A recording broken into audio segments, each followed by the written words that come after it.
Devon Taylor, Devon Taylor, Devon Taylor, Devon Taylor Podcast.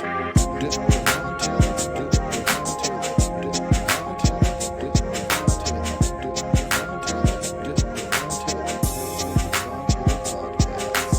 Hello, I'm Liam, Devon's AI co-host for the Devon Taylor Podcast. Have you thought about building a real estate portfolio? Join my community called Sub2, led by Pace Morby. It's changing the game. Instead of using banks or needing perfect credit, they teach you how to buy homes using creative finance, like taking over existing mortgages, negotiating directly with sellers, and finding ways to build wealth without the usual roadblocks. Join by clicking the link below. Now, enjoy the episode.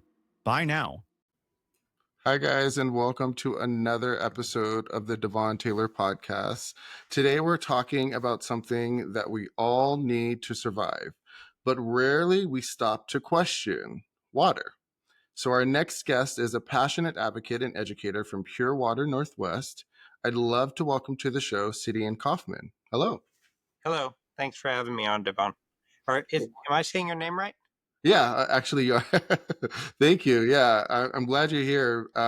Water has been something that's really important in my family. And when I saw your story come across my desk, I was really excited to interview you. So I just like for you to kind of start off with your story, and then we can kind of go from there.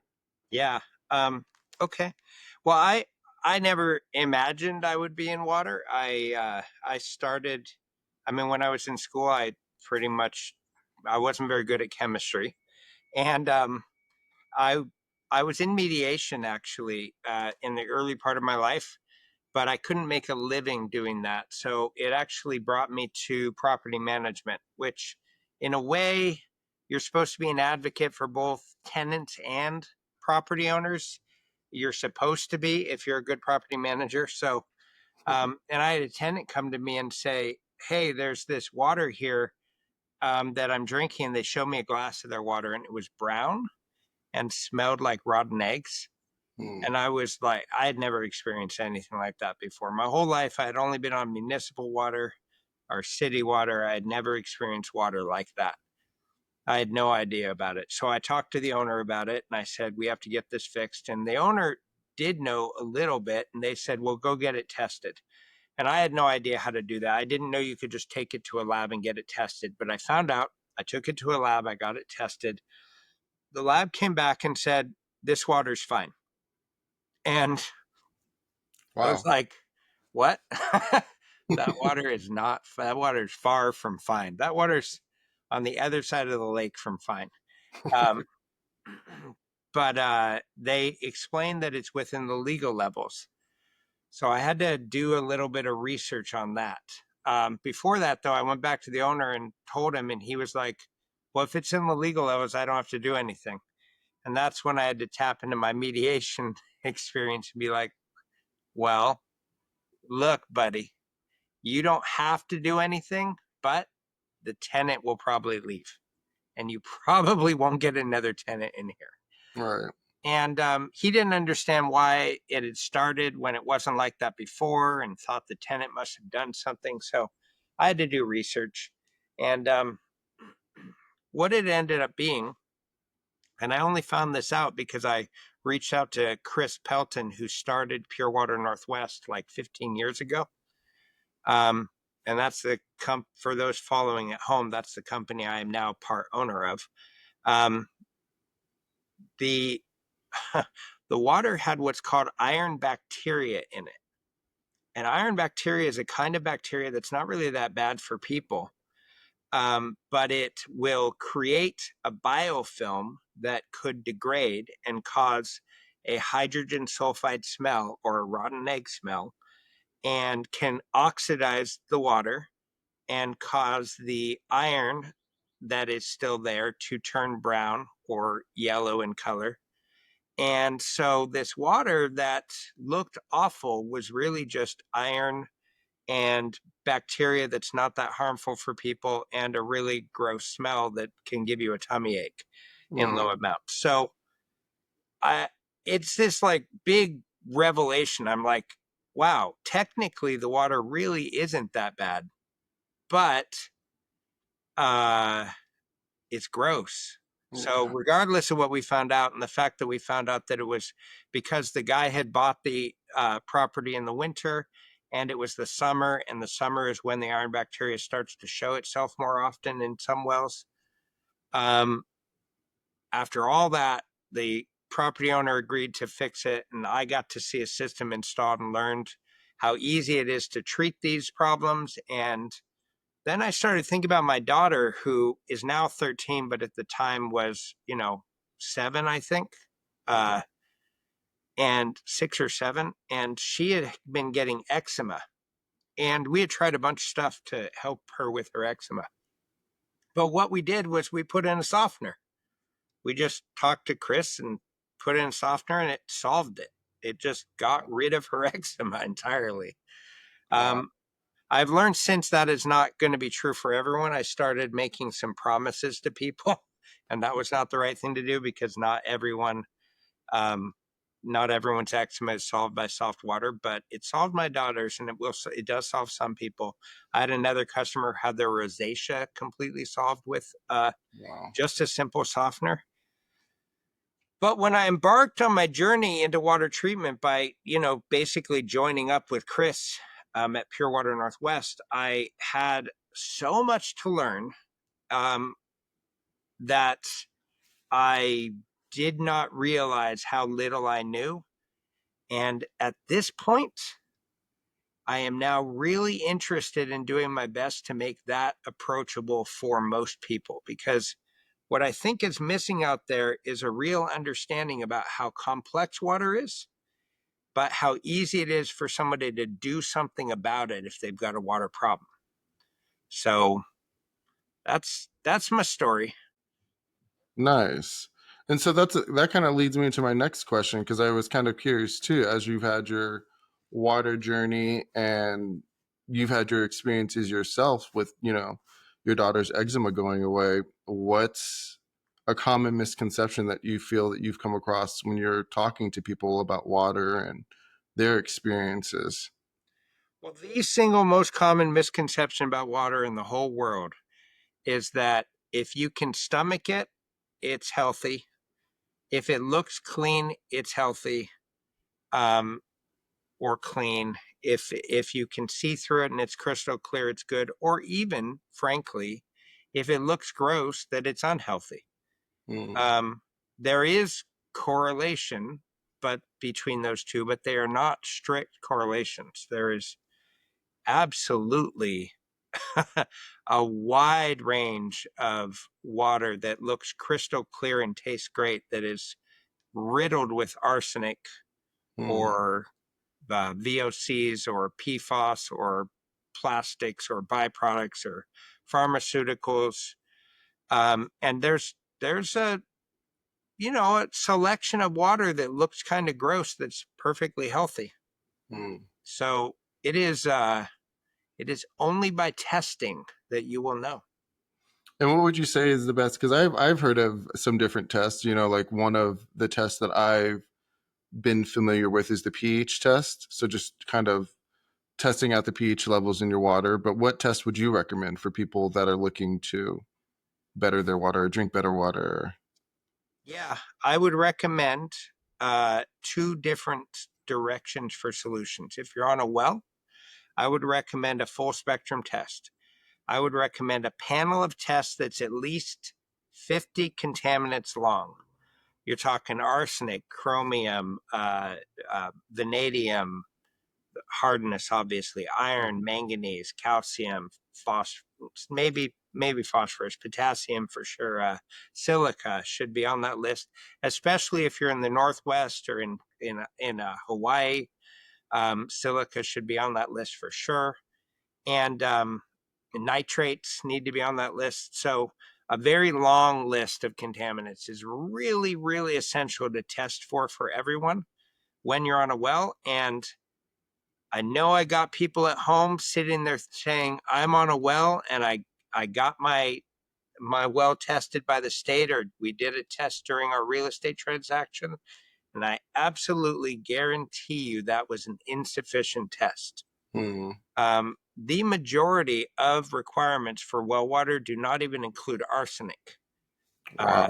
as one of the contaminants they test for. And arsenic is one of the most common contaminants Mm. in wells and in city water, actually. Oh, wow. There's a lot of arsenic in city water. So I was going to say, what is probably one that is arsenic, the one that we should probably be looking out for, or is there something arsenic's different? one we see the most that's out of the metals. In municipalities, obviously, the thing we see the very most is chlorine and chlorine byproducts. But chlorine is, you've got to be susceptible to chlorine. You have to have a personal susceptibility to chlorine in order for it to be a problem for you. Mhm. So chlorine's an individual case by case thing. There's larger amounts of chlorine that will affect everyone, but in the small amounts of most municipalities, that's a person to person consideration. But yeah, a lot of municipalities have arsenic. A huge number of them have PFAS, forever chemicals, right now. Tons of factory chemicals. The majority of municipalities I've seen have hexavalent chromium in them, which is that Aaron Brockovich chemical. Oh, wow. So yeah, but low amounts. I mean, that's the thing. These are all dosage amounts. And this leads me to, if you don't mind me Please. talking a little bit more about this, the EPA, the Environmental Protection Agency, that's the organization that sets the standard for drinking water. And I'm going to start this by saying that the EPA does their very best. They absolutely are doing what they can within the realms of what is scientifically feasible. But on their website, they have two standards for drinking water. One is the MCL, which is the maximum contaminant level. And the other is the MCLG, which is the maximum contaminant level goal. And the goal is the health guideline. So if you follow along with that, you've got a health guideline here and a legal level that's up here, higher than the health guideline, meaning that water will be allowed legally that is not healthy, if that makes sense. Yeah. Now, the delta between the health level and the legal level, that is a tight level, because the EPA sets the legal level as close to the health level as it can, taking cost and other factors into consideration. So it's getting as close to the health level as is feasible. The reason why they can't get it closer is because you have municipalities that literally would not be able to afford to throw in another, 800 cubic yards of carbon to ameliorate the PFAS. They couldn't afford to do it, and they'd have to shut down, if that makes sense. Yeah. Although they're going to have to figure it out, because PFAS is so dangerous that they recently made a law that said that municipalities have to get the PFAS level down by 2029, April of 2029. So yeah, I mean, I'm not trying to be all doom and gloom, though. While this is a problem and it's real and people should be looking at it, now let's take a step back and realize we're talking about really low amounts. We're talking about tiny, tiny amounts. We're talking, if you are the type of person who is not worried about contaminants in their life, is not my body's my temple type of person, if you're a little bit won't kill you, then that's a viewpoint that's perfectly reasonable. And, it's backed by science. You are basically choosing to have your own body be the filter. And that's fine. That's basically what you're doing. You're choosing your body to be the filter, which is fine. But if you don't want your body to be the filter, the solution is really easy. There are filters that you can put in. And that's what we hope people will figure out and learn, and not just guess, not just assume, but look at the water quality reports that your city puts out, or go to the Environmental Working Group Tap Water Database and look at the water reports there. Although that can be a little exaggerated in the dangers, so don't necessarily listen to their health dangers that they talk about. But because that is extreme on that website, but they at least do give actual numbers. And if you're on a well, do a full spectrum test, find out the truth. Oh, I love all of this. I honestly was I was going to buy a home about a year ago, and it was on a well, and I didn't realize that there was so much testing and um, so many different aspects to it when your water's on a well and not necessarily connected to the city infrastructure. But I kind of wanted to go back to that, to the city infrastructure. Sure. Why do you think that we don't have access to clean water? I mean, I know you said that it probably wouldn't, they probably wouldn't be able to afford to put a filter on, the entire municipality as a whole, but why do you think we don't have access to that more? Yeah, I mean, it's two things. It's a little thing called the periodic table of elements and the hydrologic cycle. So the periodic table of elements has on it contaminants that are, I would say, 70% of the periodic table is deadly in some way, shape, or form to humans. And that makes up the world we live in. And the hydrologic cycle is just saying that water comes, from the sea. It's lifted into the air. It travels across and it dumps on mountains. And then it travels down the mountains and it's picking up just about every freaking element you can possibly imagine as it travels. And it drops into underground basins that have also other elements that are less common on the surface. And those go into aquifers, which are then wells are drilled down into those aquifers and pumped up, or the water flows across the ground and is captured in basins. And all around the country, you can walk around near your house and climb up over a fence and look in and see a giant body of water that looks like an enormous swimming pool. And you'll realize that's the water you're drinking. And there's ducks pooping in that water and all that stuff because there's really no other choice. Yeah. Now, then they do take that water and they filter it. They are filtering the water. They just cannot filter it all the way. I mean, there's a law of sizes. You can take giant filtration media and get a majority of the contaminants out, which they are doing.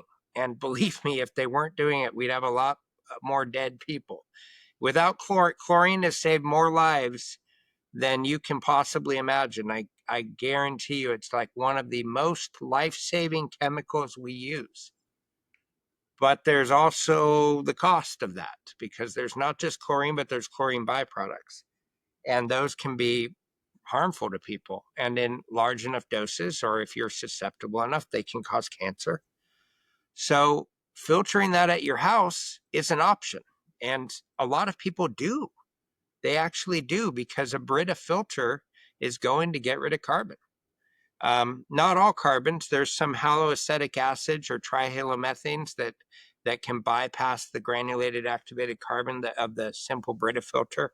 It's actually part of the reason that the Berkey became so popular, because it's a higher grade carbon. And it does a couple other little things for filtration as well. But none of that's like reverse osmosis. Reverse osmosis being like a gold standard for water treatment. So, yeah, I mean, that's why the contaminants are in the water, and they do their darndest to get it out. Yeah. So then, okay, anyone that's looking or listening to this episode, they've heard everything that you've had to say so far, and they're a little overwhelmed. What would your solution, or what would you say would be the one go-to solution would be for their options that they have out there? Well, most companies like ours, I mean, if you're in the Northwest, just call us. Most company like ours will consult with you for free. And as long as they are, and I recommend you try and find a company that has WQA certified staff, Water Quality Association of America. That's the WQA. So we get training from the Water Quality Association every single week. It is the reason that I can speak so intelligently about water. They are an amazing company, amazing organization, and they do a lot of really good work for water quality around the world. They're really an essential organization. So if you find a local water treatment company, ask if they have Water Quality Association certified staff, or you can go to the WQA website and you can look up members that are Water Quality Association members.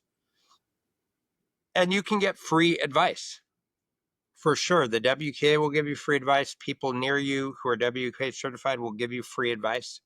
All because obviously in the end they would love to sell you a product, but that's definitely not required by most of these companies. You can also go to a local lab and get advice. If you get your own testing done, you can have a lab help you interpret it. The lab that does the test for you can help you. A company like ours can help you. If you get the water quality reports, the state will help you interpret it. But anyone you ask to interpret it, you have to tell them, I don't just want the legal consideration, I want the health guideline.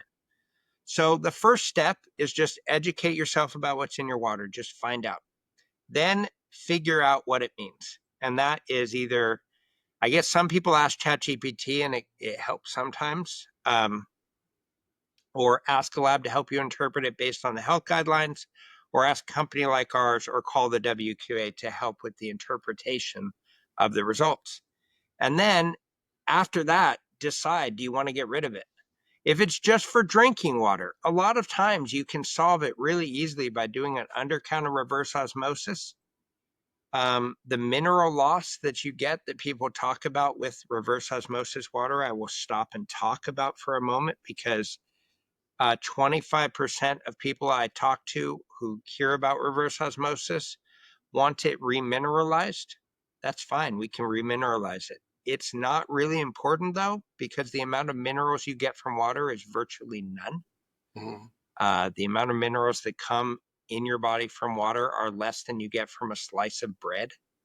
So it is really virtually nothing. But remineralizing is easy. It's no problem. Get an under-counter RO. That will that will obliterate the majority, not all, but the majority of contaminants that you could run into.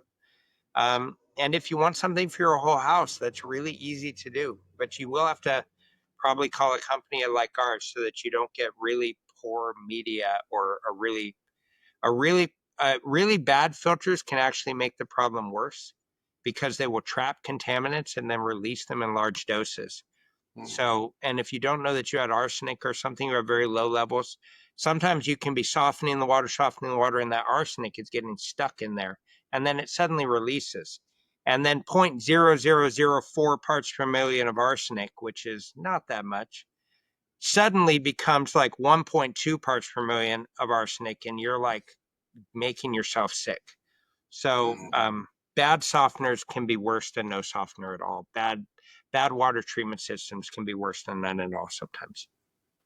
It's good to have you on the show, because I've gone through a few horror stories with water, just because I've always felt like it's important. I was going to ask you next your opinion about this, but I've always thought drinking in plastic is not good for you. Or that's what I've heard. So I've even changed to drinking to glass and getting glass bottles. But I kind of wanted to get your opinion on that. Like, do you know about or believe that drinking out of plastic is not good for us, or eventually will harm us in the long run?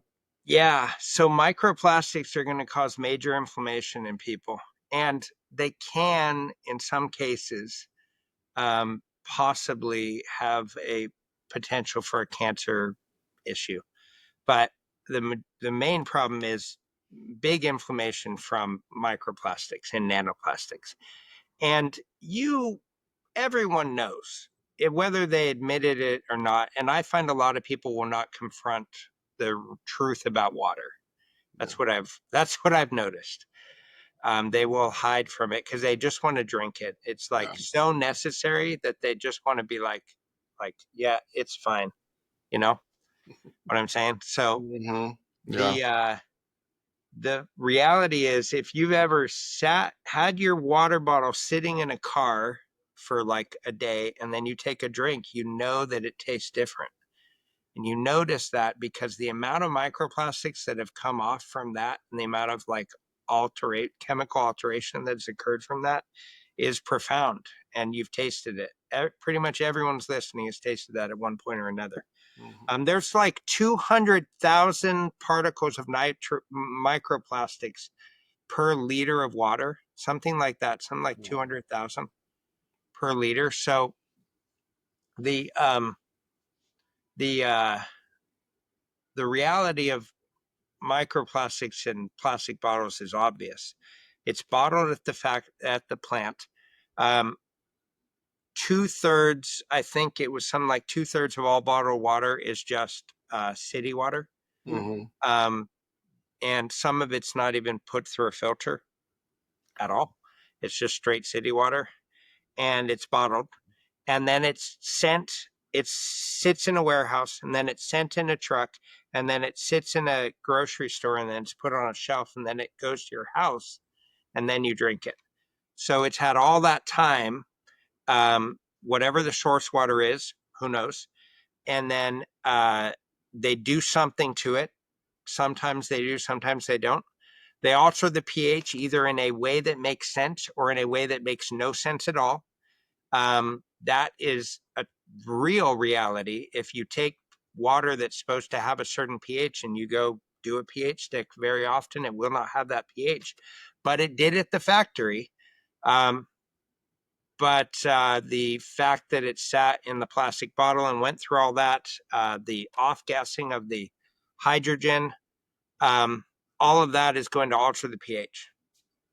So the truth about bottled water is it's absolutely not ever what you think it is. And it is sometimes, in very, very, very rare cases, really, really, really good water, but not even as good a water as you can get from your own reverse osmosis at your house that you pour into a glass bottle or a glass cup. Like, not even close. So at your house, you will get better water than any store-bought water you can get, as long as you have a pretty decent reverse osmosis system. Yeah. Wow. Just unbelievable.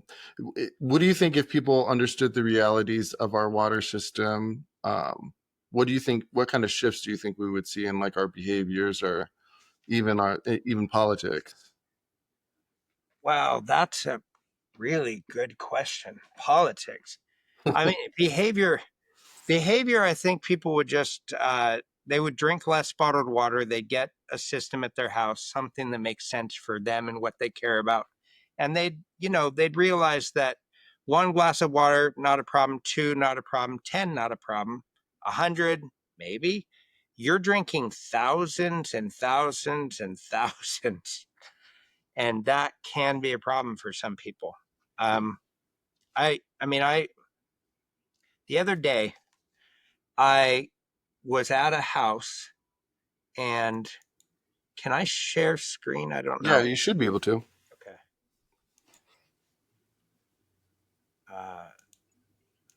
So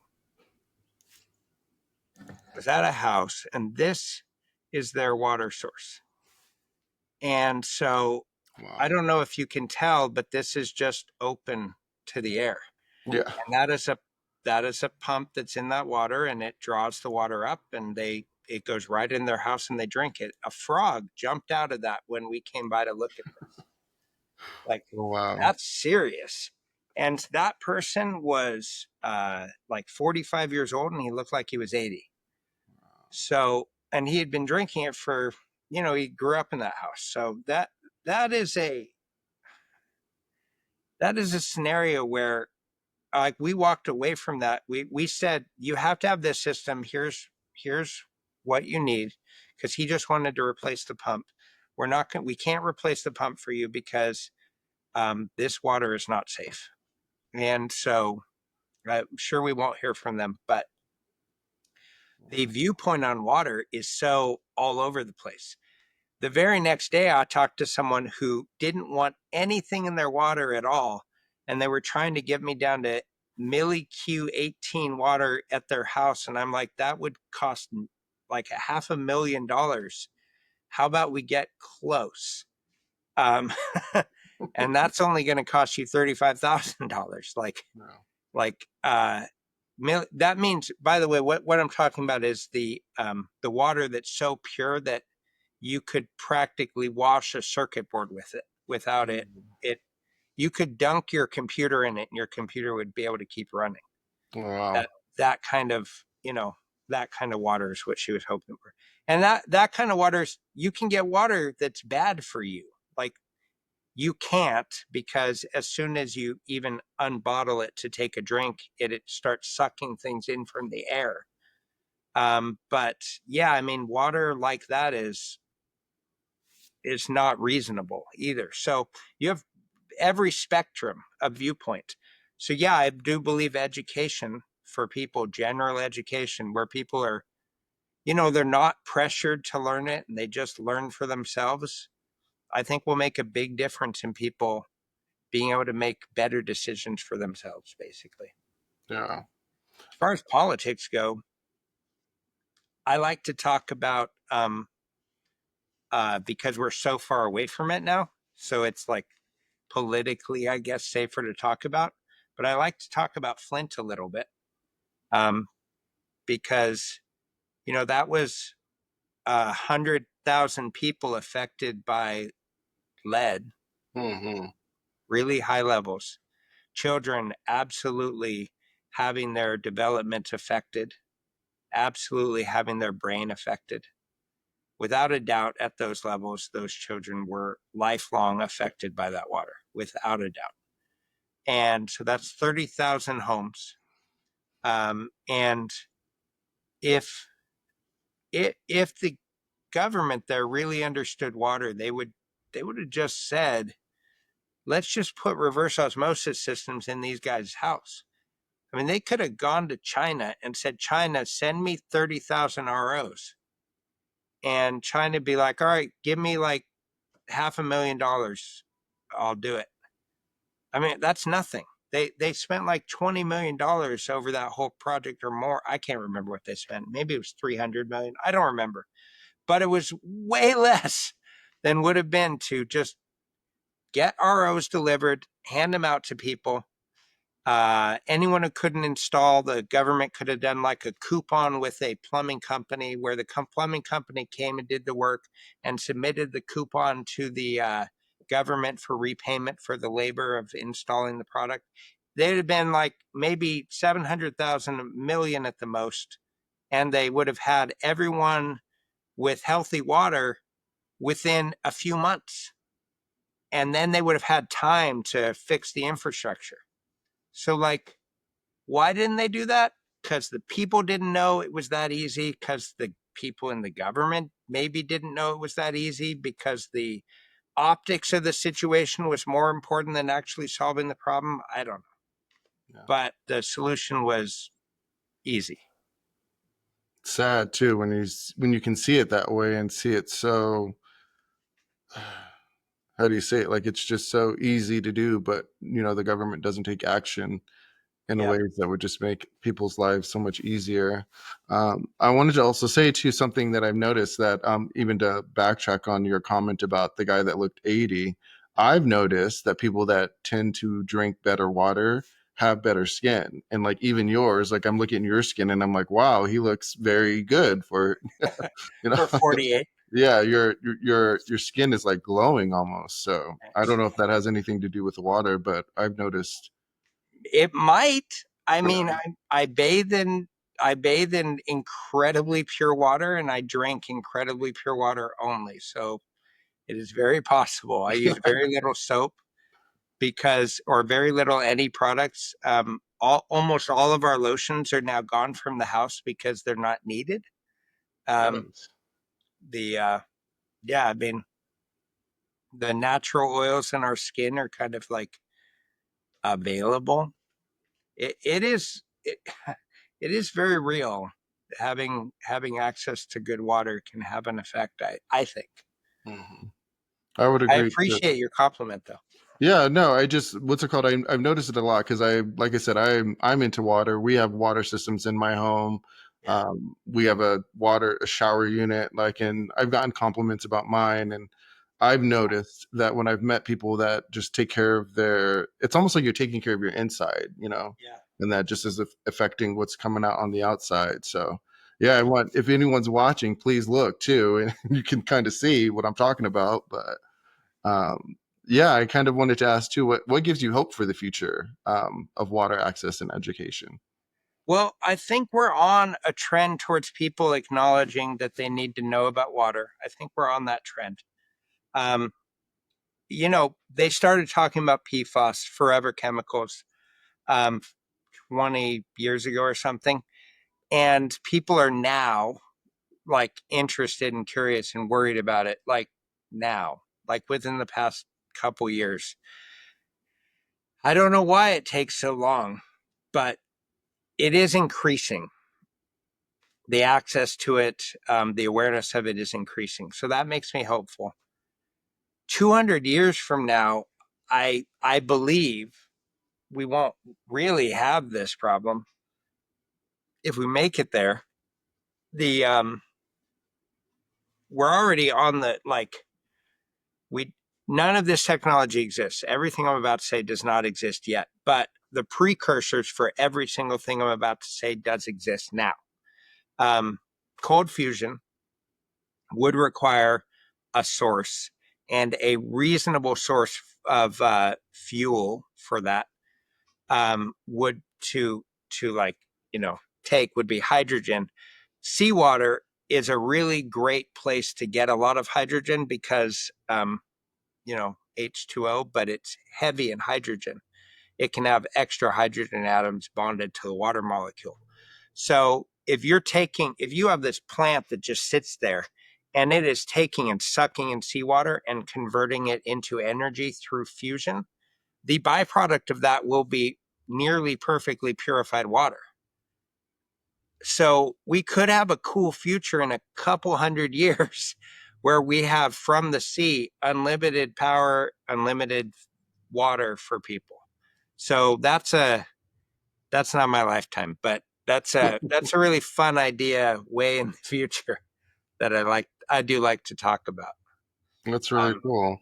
Yeah, because we've had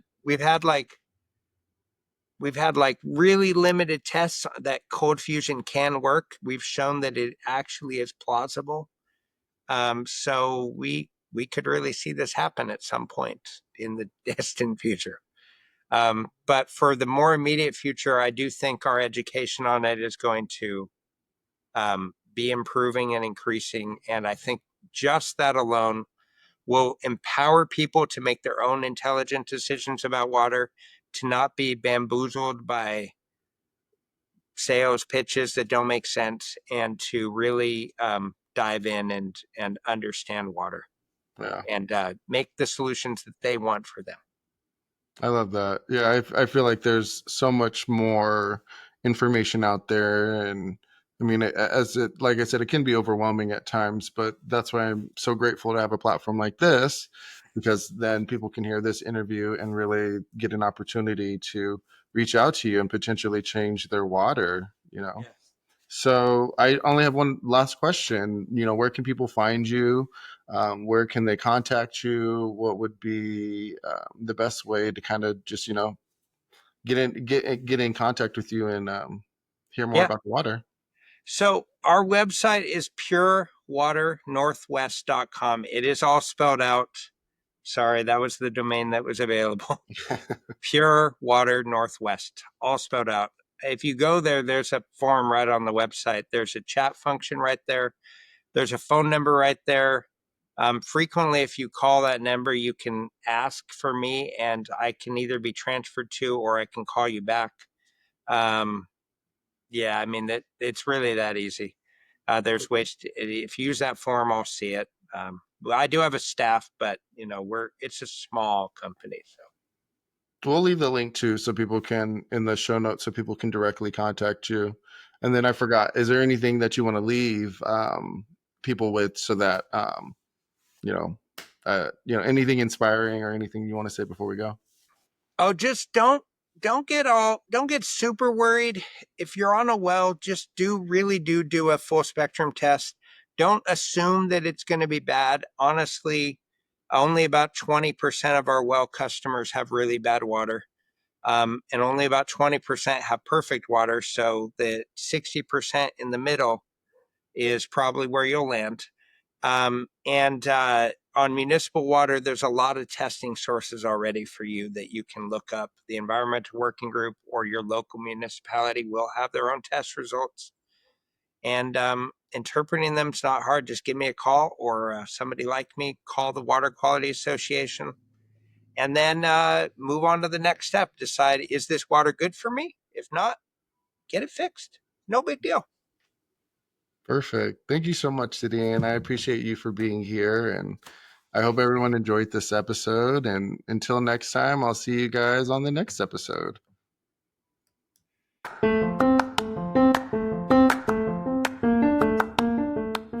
Hey guys, it's Icarus here. And Amelia.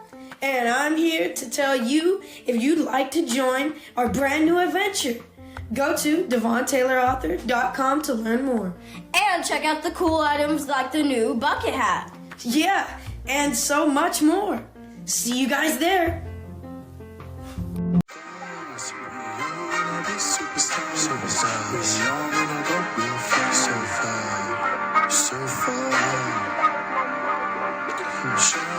Shine bright like a deep space star. Stay true to yourself, don't quit, don't quit, baby. You've got it, yeah, hey. Please don't get from me.